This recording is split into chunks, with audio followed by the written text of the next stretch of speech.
All right, I'm really excited today. We have three special guests here. We have Jacob Betts, Rob Campbell, and Jose Fernando. We're going to talk about Brotherly Lies, the new movie that's premiering this Friday on the Fearless streaming network. Guys, thank you so much for taking the time out of your schedules to talk about this film. I absolutely loved it. I already talked with Mark Schwab about it, and I talked with Pano just the other day about it. So I'm really stoked to be talking with you guys about this film as well. Well, thanks so much for having us here. Yeah. So what was it like? How did you guys know what roles you were going to take in this film? And for those who have yet to see the film, can you describe your characters to us? Yeah, I'll start off if that's okay with you guys. I was like the late addition to the group. There was another person that was cast originally to play Kenny, but he had some things come up and he wasn't able to take on the role. So they were kind of scrounging around trying to find somebody. And at the time I was Panos's roommate, and Mark saw me on his Instagram and was like, hey, does he act? And we got in contact and the rest is history. And Kenny, a little bit about him. He's kind of just like this lost soul kind of guy. Like he's married, he's a little stuck in his marriage. He's not quite sure what's going on with life. And he's just trying to kind of find himself like in his late 20s, early 30s. And I think we can all relate to going through phases of trying to find ourselves. So that's Kenny in a nutshell. All right. Now, I play Shane, and I have been talking to Mark for a while. We've been kind of wanting to do a project for a bit, and he sent me the script, and Shane just really clicked with me.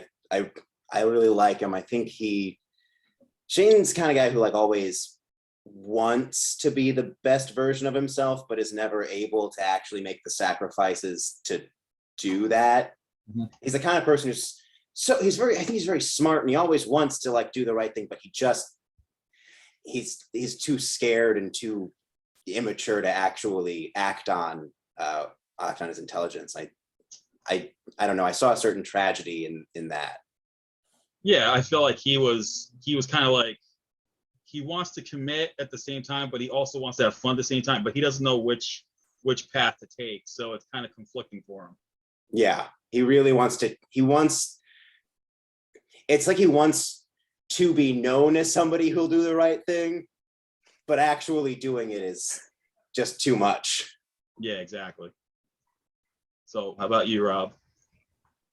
So Mark and I go back years and years and years and years. And actually I used to be kind of more hands-on with Diamond in the Rough films back in the day, but life and family and all that kind of stuff kind of took me away from that. So we've known each other and worked together for a long time, like probably like, I don't know, at this point, 15 plus years, give or take, in shorts and some feature length films that we've done in the past.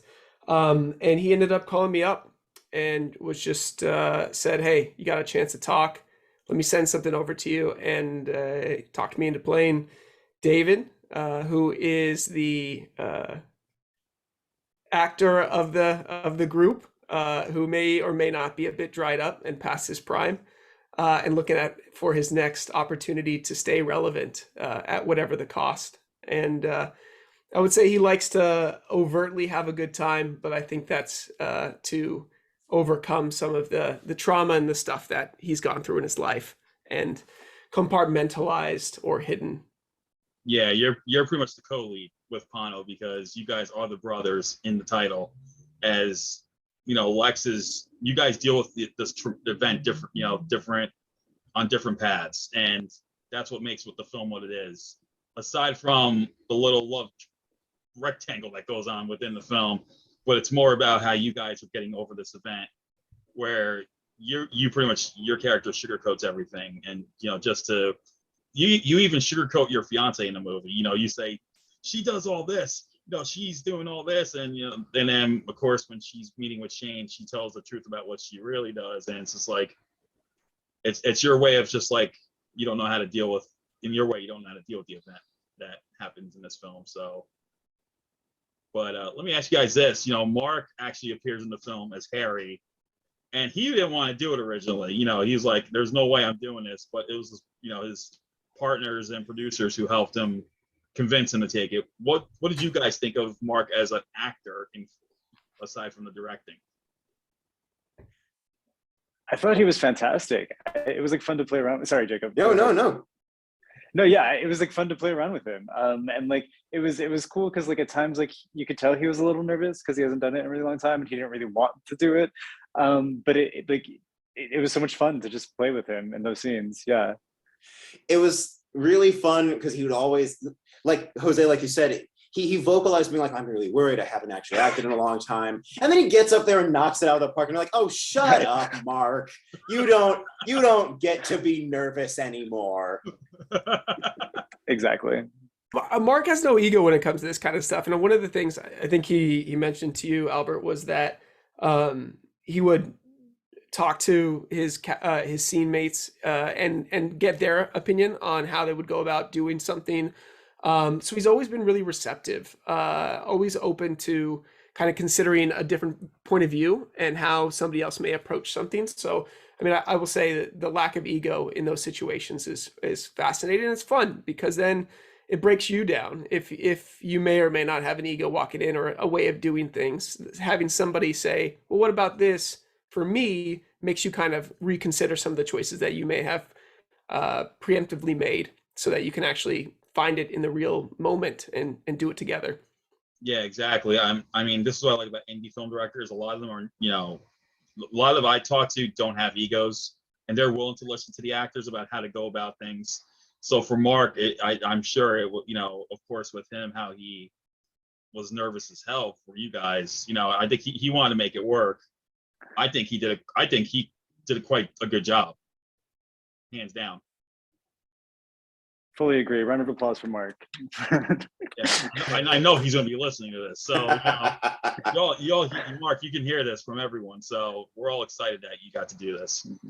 So what was it like shooting with Pano with his scenes? I'd love to hear he said you guys were a joy to work with. And of course, Jose, he did mention that you were his roommate before. So that connection was easily there. But together, what was it like working with him? It was, for me anyway, it was again a lot of fun, and it was very interesting because it was just like a different level to our dynamic.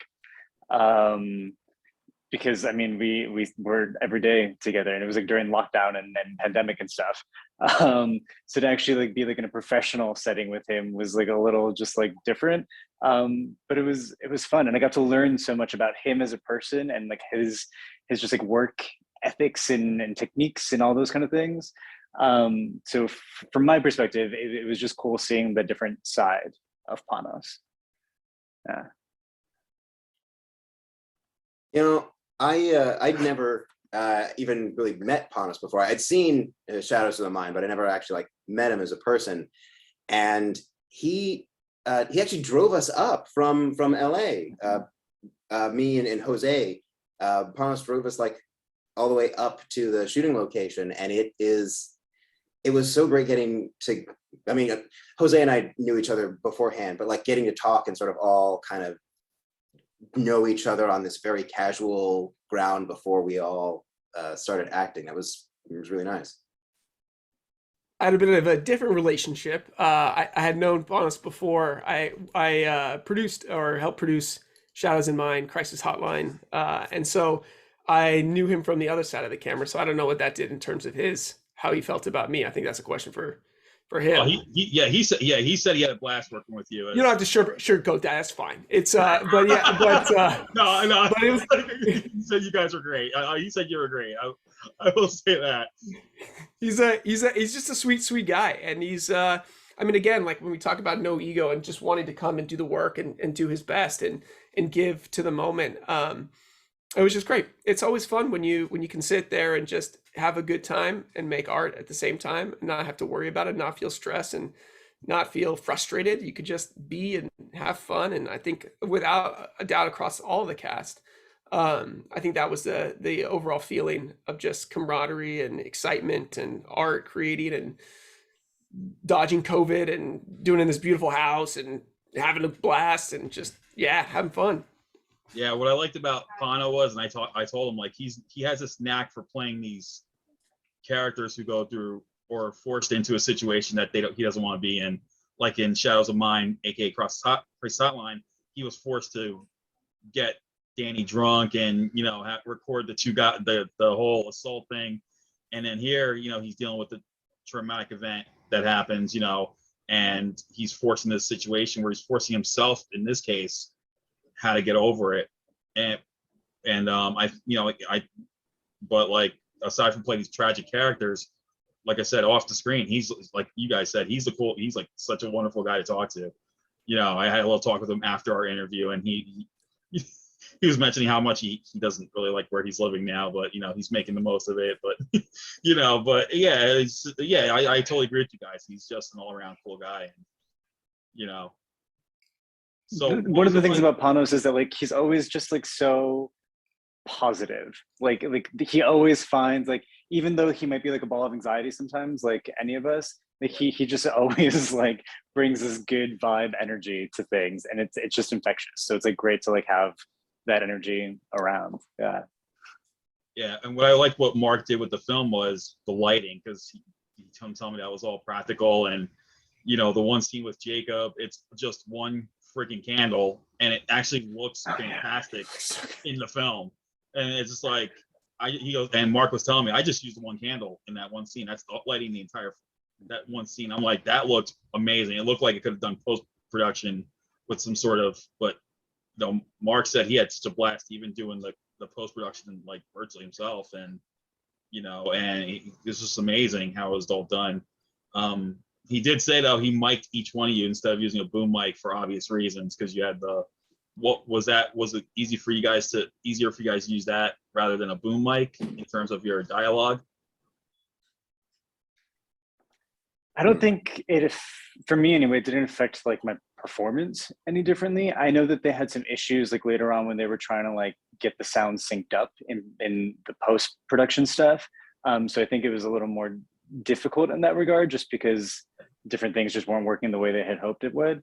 But performance-wise, it was fine. Yeah, I mean, I think that as with this, and I think Mark mentioned this too, as an experiment in production and post-production, how we can align and make things more streamlined. It's always a test, right? And I think that there were some benefits, at least from a production perspective, to have that done by not having like boom mics come in or shadows or anything along the lines. But we also ran into some issues where batteries ran out of stuff. So like you give up one thing to run into another. But to Jose's point, like I think at the end of the day, it doesn't change how we approach anything. If anything, you just as you start to remove the tape a couple times from the chest area, it may make it a little red. You may have little patches of where you may or may not have had hair before. So I mean, yeah, the things we do for our art. Yeah, definitely. That's the best thing with indie films. All the creativity, and you guys are willing to go above and beyond. You don't have to deal with any. I mean, it just seems like in the film you didn't deal with any egos. You all got along great. That's what I liked. I love it when ensemble casts have this great chemistry and camaraderie with each other. And as Jacob mentioned, the whole drive thing, I'm sure that made it a lot easier. It made the bonding between you guys a lot more stronger. Before you didn't have to go right into shooting. It's like how some actors will just meet each other for the first time and then shoot the scene, and it's like that's it. But other ones, they get to bond during production and all that. So that was kind of a theme for like this entire film. Like we started rehearsing like months out, so we had time to like really work with the script and work with Mark on everything. So we didn't just go into it like, okay, here we are on set. How do we figure it all out now? Like we actually had the time to build all of that together, which was really nice. Yeah. And what go ahead. I was outside of that, right? Like I wasn't there on those, I feel like. Was I? It was so long ago. I think I may have been missed out on those for some reason. It was like the table readings and stuff like that. Well, everything was like virtual, like one-on-one with Mark. Yeah, that's right. Okay. Yeah. Which was a different kind of like experience, right? Because the rehearsal process for indie films specifically is most cases near none. Whereas if you do theater, like the three of us do to varying degrees, Jose, you just wrapped a show, yeah? I just repped 2. Yeah. Oh, look at you. Um, like we're used to that rehearsal build up. Jacob's got you got a big theater background too, Yeah. right? So like that sort of like process is one of the things that I would say when you do indie films or probably even some films in general, you just miss out on.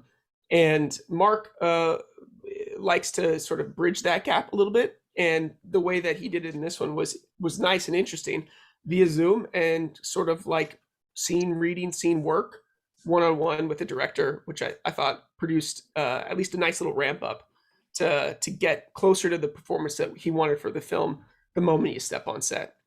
I'm so Yeah. glad you guys mentioned you had a theater background, because I felt like as I was watching the movie, I was like actually watching it from like you guys were doing a play. Like I literally felt that. I had that vibe as I watched the film. Like this is like watching a play, like an off-Broadway play, and I'm from New York originally, so I know how that. I've been to this stuff before. I had that. That's the thing I felt, and that's what really made this film worth watching. It just felt like I was watching an off-Broadway play, like in a film format. Well, Back to like one of, oh, go ahead. Well, No. Mark really trusted us as actors, and it really it created this really great environment to sort of work and play, because we were on it was such a short photography. It was like what, 7 days, 8 days, something. Yeah. At no point in that time did I ever feel like we were rushing. I never felt like if maybe we took a take and didn't quite get there and we were like, hey, could we have like another one just to like see if we could find something. We always had time for it. I really got the sense here, Mark genuinely like trusts his actors, and we were able to get so much good stuff out of that. That's amazing. And I gotta say, I was telling Mark and Pano, I love the way that LGBTQ is being represented nowadays. It's not stereotypical. It's more of a subtly, it's a normality now. And that's what I really loved about this film. You had the love triangle, the love square. I'm called the rectangle, if you will. Where Lex has a thing for Shane has a thing for Kenny, Harry has a thing for Lex. I just felt that was such a great, and it felt real. That's what I really liked. That's what made it work. The chemistry made this real, and you didn't have to. No one had to resort to those old school stereotypes of LGBTQ. And that's what I really love about the cinema today of it, because it feels more real today than it did back in the old days. It's a story. I love it. Yeah. I was just gonna say, Jose, it's a story, and like regardless of the orientation, preferences of characters, like it's just a story. Yeah. And I think that's knowing Mark and Mark for a long time. I know that's how they'd like to and want to tell stories. I don't speak for them. He's gonna like slap me for saying this, but like it's just about who cares about everything else. Yeah, that's what story. You nailed it. That's what he pretty much. It's like he's a storyteller, and that's what works. Whatever works, and this formula is obviously working. I mean, Shadows of Mine was an amazing film, and Brotherly Lies is even better. I think he upped the ante with this one, and I think he did a great job on it. And you guys did amazing as well. Thank you. It's really, for like the LGBTQ stuff, it's really cool to like see media out there now that isn't all those like negative endings and all these like terrible things. Like this is the kind of stuff I wish that I had growing up as like a queer youth, because it just makes us one of everyone else. It's just, to Rob's point, a story. It is. Yeah. I want to piggyback on that a bit, because it really was nice just that all of the conflict is about the characters and their personalities and who they are.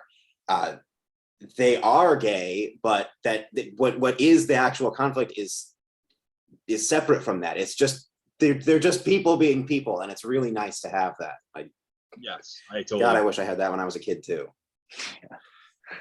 Heck, I'm an ally. I'm a straight man, and I'm an ally. But I totally agree with you. I wish they had this back in the day. But I'm glad it's now building up now that everyone's just everyone, regardless of who you are, and that's what makes this film work. And there's now some great films out there about being proud of who you are, no matter what orientation. And you know, like I said, this is just one of many great LGBTQ films today. I mean, there's so many out there that are out like now or coming up that I think people could resonate with. It's a really inspiring time to see all of it for me, anyway. So finally, what's next for each of you that you can talk about? I know you guys mentioned you did some shows, but is there anything else on the front burner that you guys can talk about? I'm just gonna start. Well, I don't know. I don't know how much I'm allowed to share. I do. Mark was reaching out about another project here that I'm really excited about. I don't know how much he's mentioned he's got a little bit of stuff going on. He didn't say exactly what but he said once it's announced, he's gonna let me know. Yeah, I don't want to share anything before he does. All right, But, yeah, good enough, fair enough. What we do But know if it's the same one that I'm thinking of, Jacob, it's a really good one. It's a real good one. Yeah. All right. So yeah, I'll wait for Mark's announcement because I know he said he'll let me know once it's ready to go. I'll be like, he goes, you'll be one of the first people to know. So I'm like, all right. Yeah. All right. Otherwise, I mean, I have a lot of like things that are almost there, but I don't really know how much I'm allowed to say otherwise. Well, So all exciting shows, stuff. So yeah, we Sorry? know you just finished 2 shows. That's all we know so far. That's good. Yeah. That's enough. Yeah, no, I mean, I'm just exhausted. I want to sleep. That's what's in store for me. All right, guys, you heard that. Don't hire him for anything more. He needs his rest. Didn't say that. No, I would love to be. I'm kidding. I'm kidding. I'm kidding. All right, what about you, Rob? Nothing lined up. I'm working on some stuff I've been working on for a while, just myself. But and had to turn down a couple things, trying to bypass getting sick and bringing it into the house. But that has happened anyways. So Yeah. just out there, still looking, still seeing when we'll find the right next thing right now. That's cool. So everyone, check out Brotherly Lies. It's going to be on the Fearless streaming network on June 17th. You all need to check this movie out. It is very good. It's very human. It's real. These guys did an amazing job. Everyone did an amazing job on the film. And as everyone knows, we talked to Mark and Pon already, and these guys are rock stars in my book. They did an amazing job, and I cannot wait to see more of their stuff down the road. So once again, thank you so much, guys, for taking the time to talk about this movie. Thanks for having us. Thanks, Albert. Thank you. Yes. And Great. I'd be remiss if I didn't say that Casey was also amazing, and working with her was just Yes. an absolute joy. She's brilliant. Yeah, He's an amazing person. Yes, Yeah. she did an amazing job too, and I liked. Yeah, she was so great in it. But yeah, we're thinking of her, and yeah, thanks a lot, guys, and yeah, everyone, you guys take care and stay safe, and we'll talk again soon. Cool. All Cheers. All right. Thank you. Seeing you, boys. Bye.